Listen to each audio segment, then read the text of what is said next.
Quo vadis Malaysia? The Latin phrase quo vadis means where are you going? And so, where are you going, Malaysia?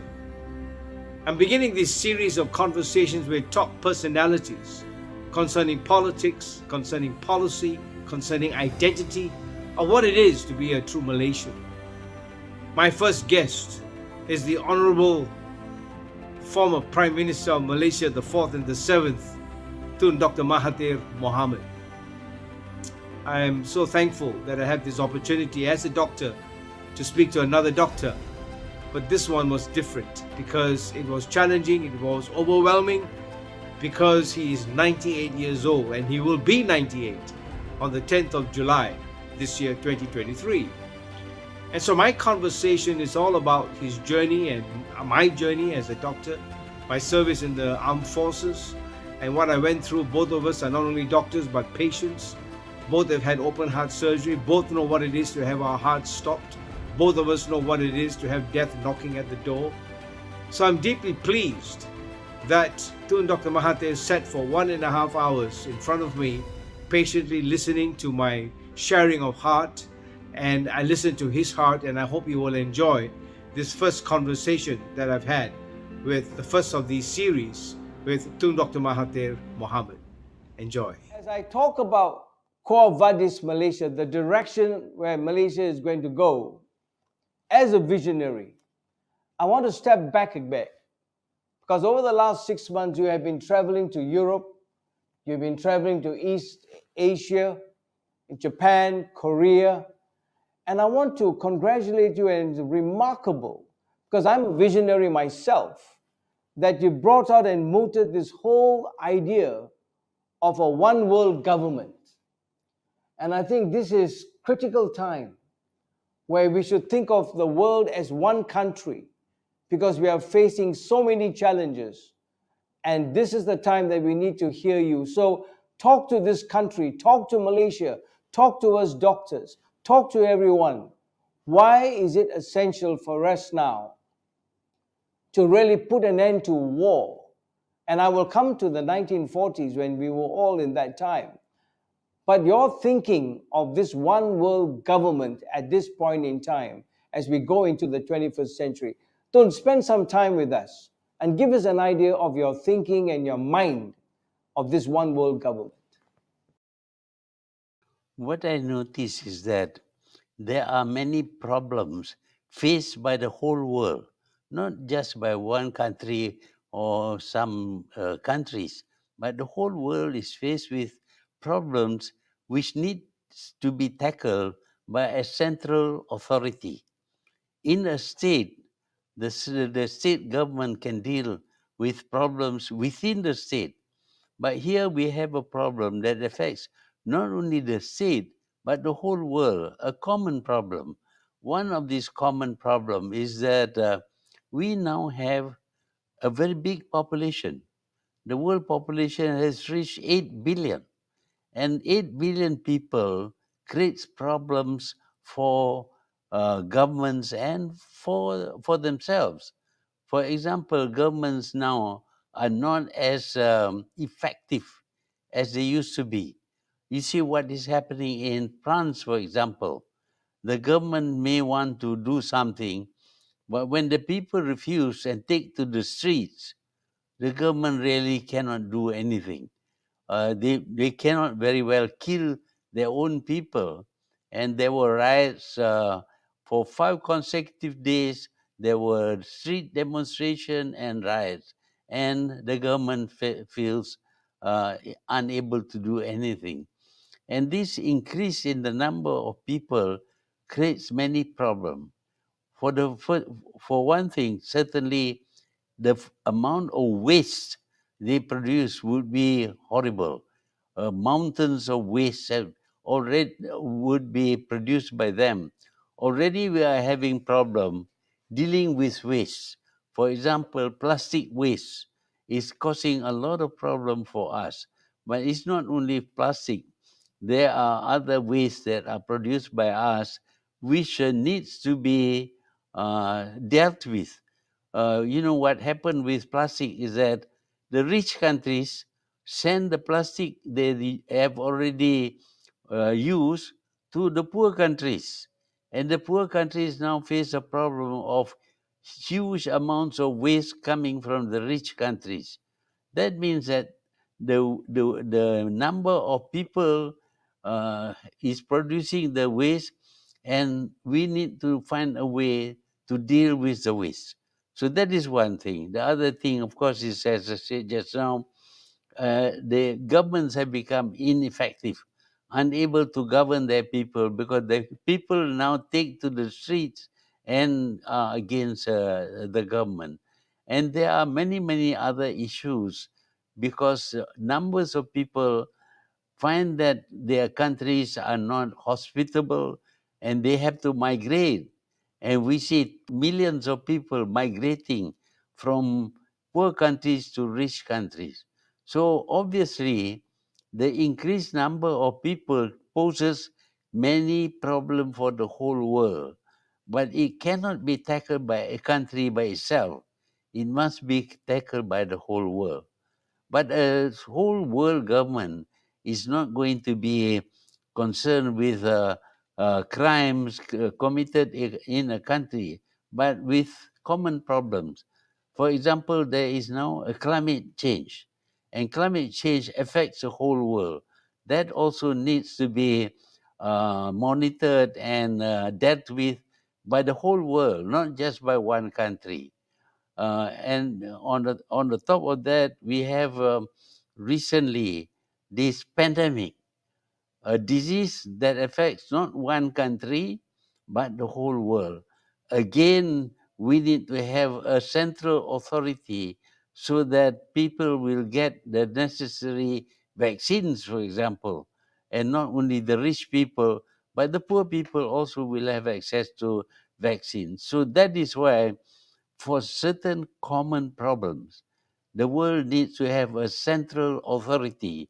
I suggested that it may be like the UN, but the UN, as you know, is controlled by 5 countries with veto powers, and they Absolutely. can veto everything. So we need some form of world governance that can tackle common problems affecting people throughout the world. For example, outbreaks of war. We know that war is destructive. People die by the millions, and whole countries are devastated. But it's a problem that affects all the other countries. The war between Russia and Ukraine affects us all, because now the cost of living has gone up because we can't have access to Ukraine grains, for example. So there are many things that happen in the world today that are common to every country. So for that reason, we need some central authority. I mentioned that we should have a world government, not actually a government in the sense that we have today, but an authority that can decide and be respected and obeyed by all the countries of the world. You know, we are dealing with problems of public health. In fact, this world government, one of the issues that we can handle together is public health. As you, nobody has managed 8 billion people before, and we are talking about an aging population, especially in this part of the world.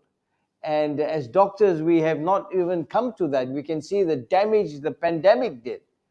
And instead of now moving into an age of digital transformation, there's so much that we can do to be able to pick up this. And you know, we talk about in the medical field the sandwich generation, where people are working in their 40s and 50s, having children to feed and elderly patients to look after, parents. And this is a stress on the whole of society, that when you don't offer them good public health. And in fact, now we are talking about antimicrobial resistance. And COVID was a very good example of a blind enemy. You can't see that enemy. And it doesn't respect any race, color, creed, or country. So you're right, Tun, and I want to be able to, as another visionary, that you need to bring this to this country. Malaysia can be the beacon for this one world kind of interconnected relations with different countries. You talked about climate change.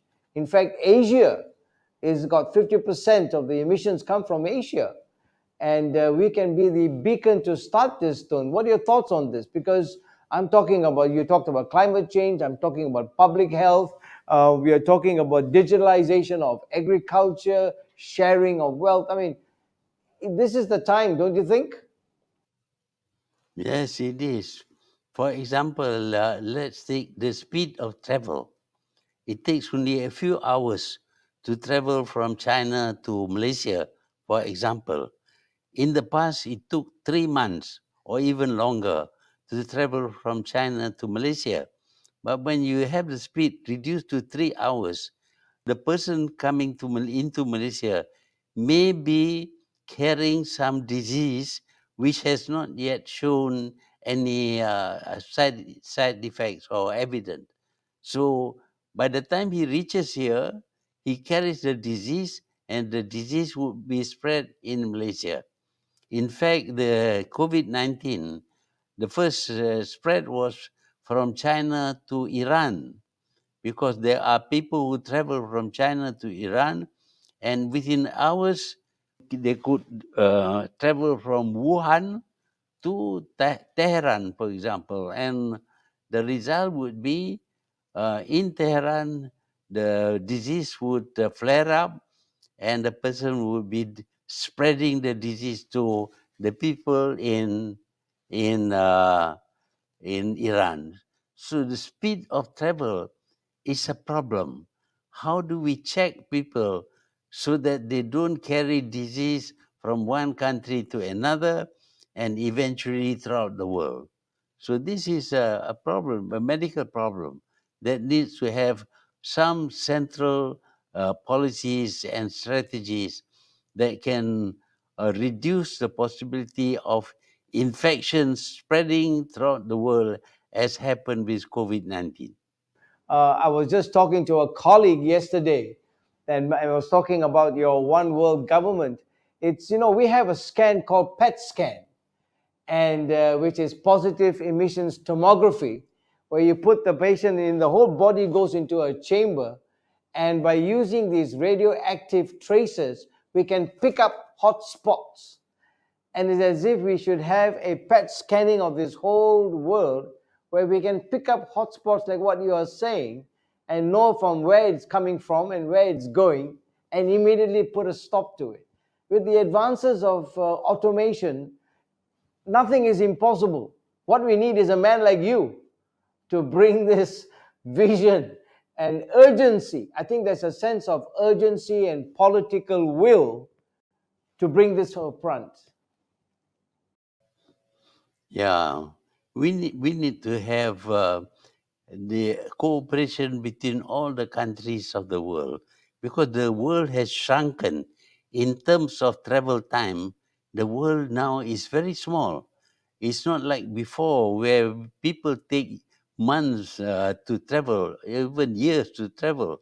But now you can travel within hours from one place to another place. And this poses certain problem of controls to prevent spreads of whatever noxious diseases that is infectious.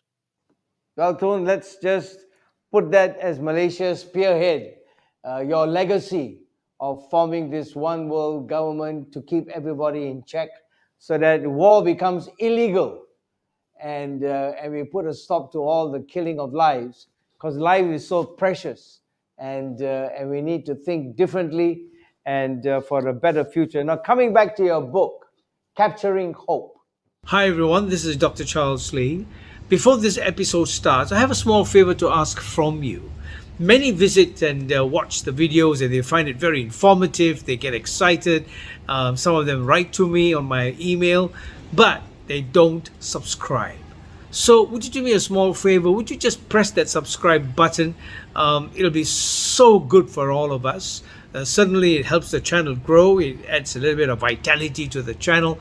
At the same time, the numbers get bigger, and my heart gets bigger too.